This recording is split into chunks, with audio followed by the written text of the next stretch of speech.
me. I'm really croaky this morning, and I don't think it's my allergies and all that. But I thought I would try and do a vlog of a hospital appointment. Especially this is with the pain clinic at Addenbrooke's, which I've always found okay. I haven't been in a really long time, probably since the beginning of the year. Well, middle of the year, because I have a checkup after my spinal injections. But I know a lot of people, especially in the area I live, they find the pain clinic not great. They find that they focus too much on the psychology side of stuff and getting you on like programs like that. And although I think it's important to address that, they don't kind of say to you it would be beneficial, because they just kind of say you need to do this because you need to accept your condition and blah blah blah. And I think you have to be ready to want to have to try something. Like I had CBT.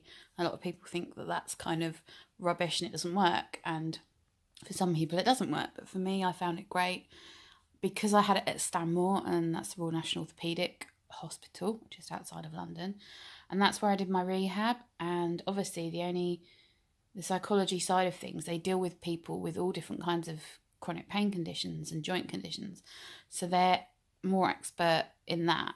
Whereas general CBT, you not the psychologist might not be a specialist in pain type conditions. So anyway, I'm going to the pain clinic, which is mostly nurse led. They have occasional doctors, like my anaesthetist who does my injections, but he's now a clinical lead of the whole department, so he's hardly ever there. But anyway, I'm going because I'm in so much pain. As you know, I had that bad reaction to the flu vaccine. I'm still hurting in my neck, my head, down my spine, and then where my slip disc is. But since yesterday, I woke up and I had this like ache in my side, like almost like a muscle when you pull a muscle, but it's low down in my side. So it's not in my spine, it's not in my ribs. So I know it's not sublux rib this time. So, and it got worse and worse yesterday, and I've taken paracetamol and I've been putting my heated beanie bag on it to try and relax the muscle because it feels muscular. But I have no idea how I've done it. I've done well, actually I have moved a few things, but nothing like immediately feel, ow, it hurts. So maybe I've done it in my sleep again.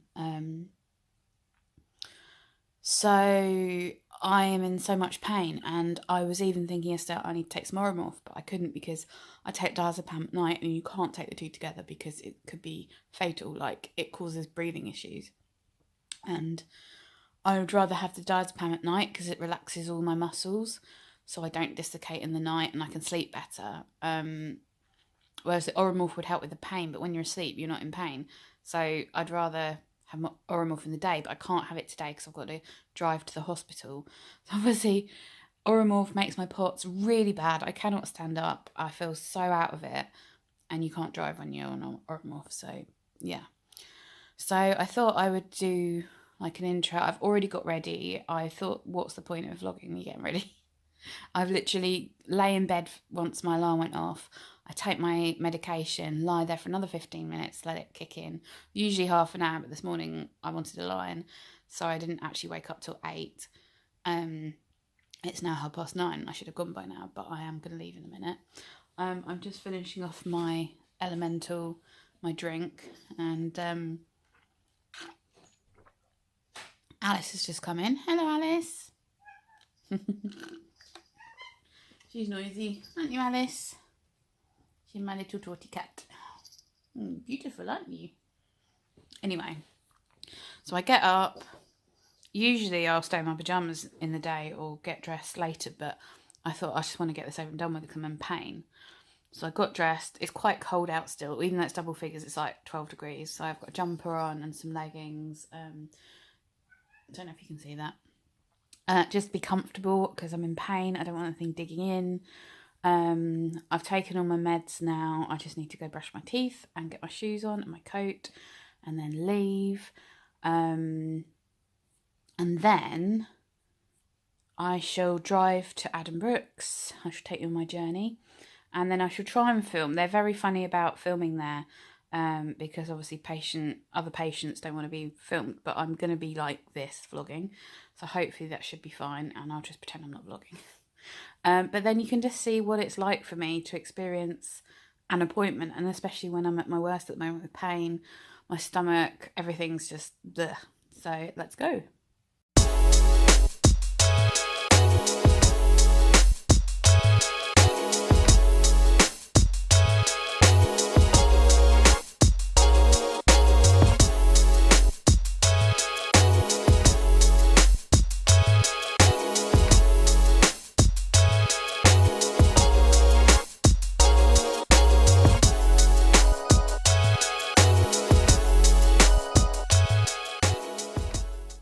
So as you can see, that was hell.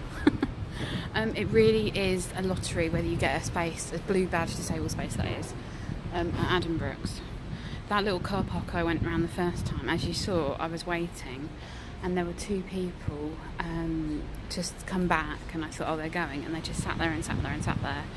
And so I thought, well, usually what happens is I drive round, and when I come back I'll do a loop of the other spaces and there'll be a space. But I came back and that car had gone, another car had got it.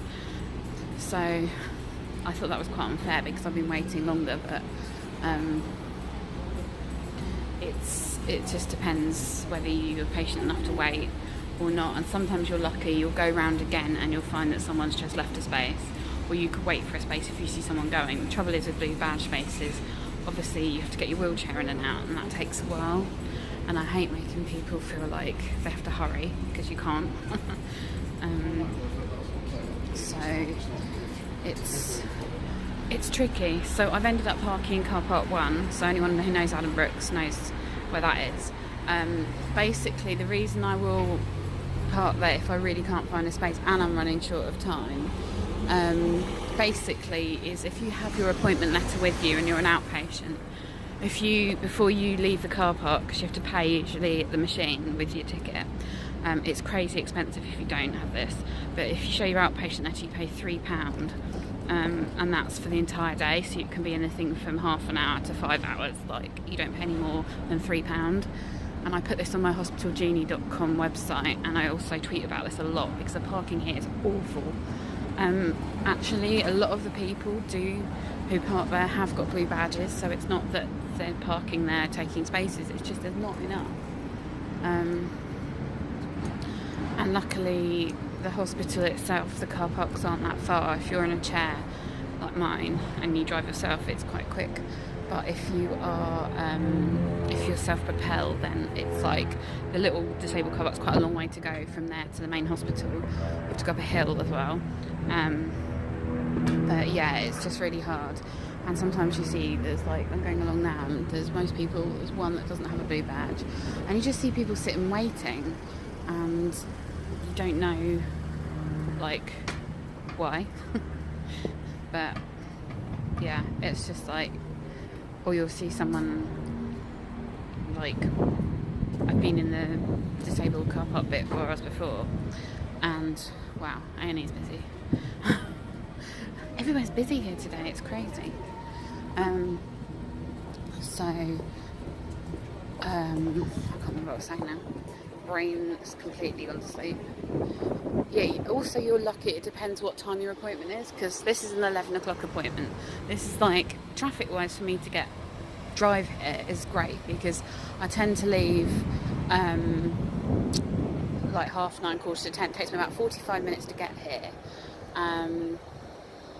and like, you know, it's just one of these things where rush hour has finished and I go on the A428, which is really busy, and so traffic wise it's fine, but once you get here it is a nightmare trying to get a space. Like, if you come really early morning, like 9 o'clock, or you've got a late appointment like 4, half 4, 5 o'clock, you always seem to get disabled space.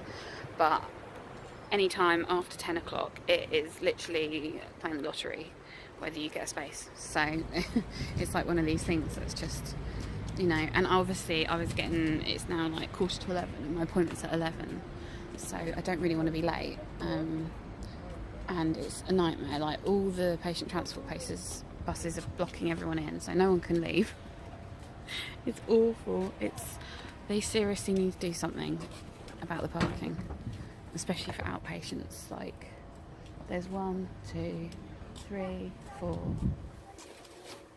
5, and loads queuing to get to outpatients. And so these poor people who've parked here are just blocking them in. And it just drives me absolutely mad, because they should have a separate car park or a separate bay for the patient transport. It just really does my head in. And then obviously they can't fine people for getting blocked in the spaces.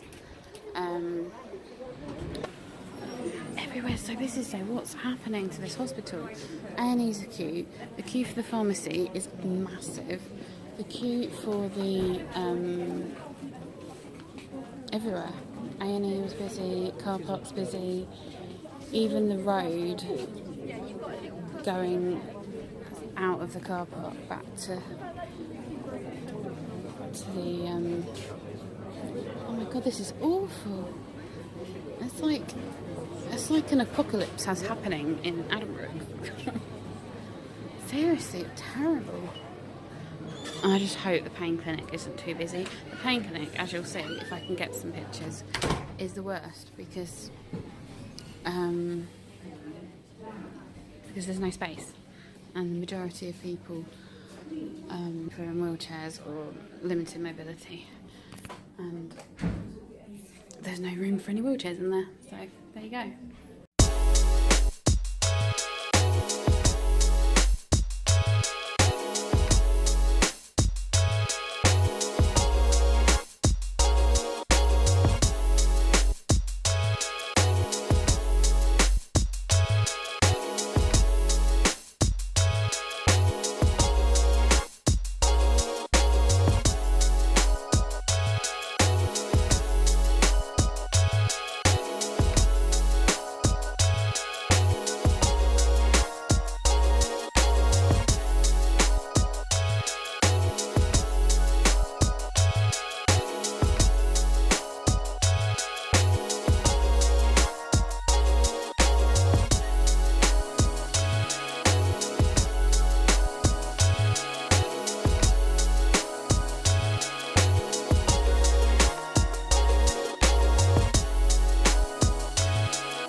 Hey everyone, so I've been back a while now.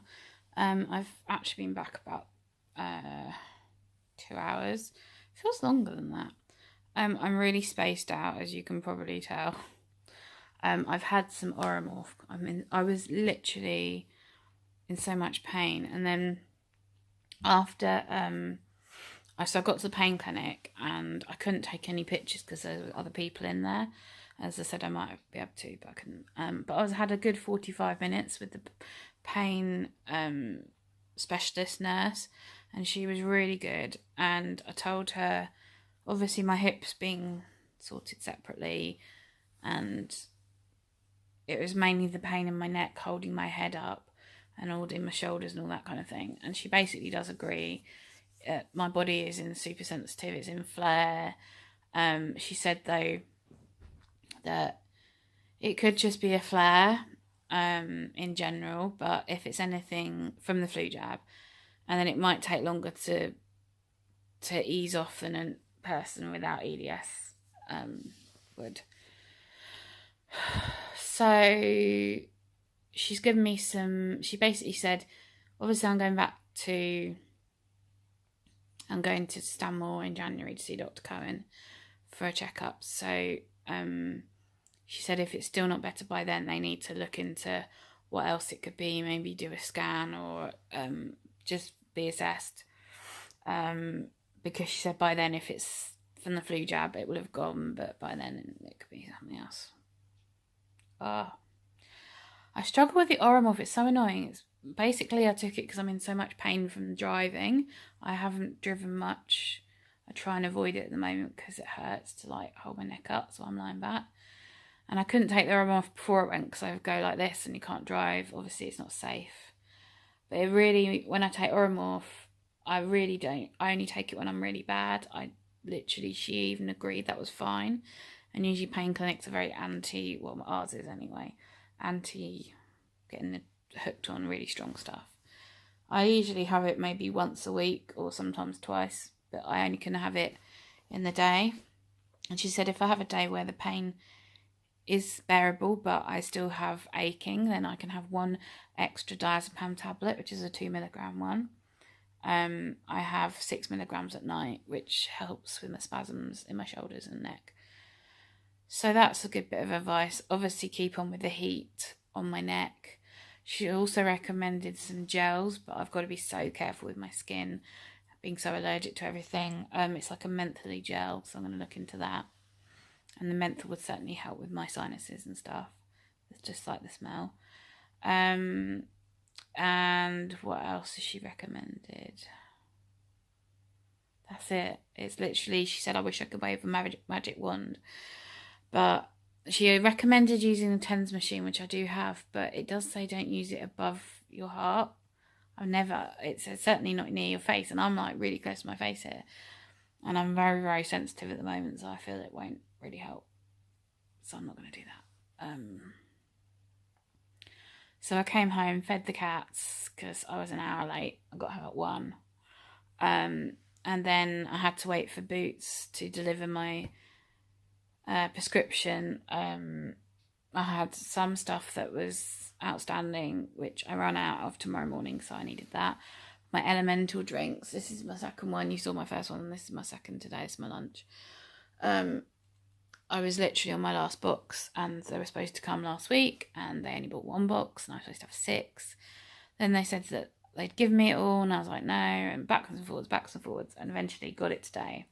And the man who delivers it is lovely. He's really nice, and he brought it on a trolley and put it away for me in the bedroom, in the back bedroom. That's the only place we have for it, because there's 6 boxes of it.